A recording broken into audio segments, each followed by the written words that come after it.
How to use Google Authenticator app for Binance. Hello, in this video I show you how to set up and use Google Authenticator for Binance to enhance your account security. Let's get started.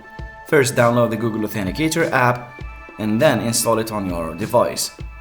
Next, log into your Binance account on the website or the mobile and go to security settings by clicking on your profile icon. In the security section, find two-factor authentication and select Google Authenticator.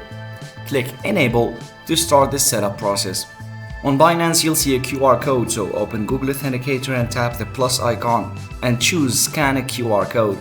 Point your phone's camera at the QR code displayed on Binance.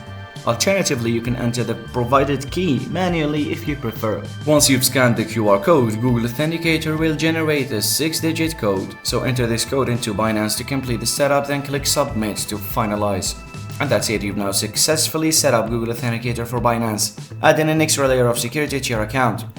But you need to know that now each time you have to log in to your Binance account, you need to input this code that changes every 20 to 30 seconds. For more tips, check the video description. Thanks for watching and see you in the next video.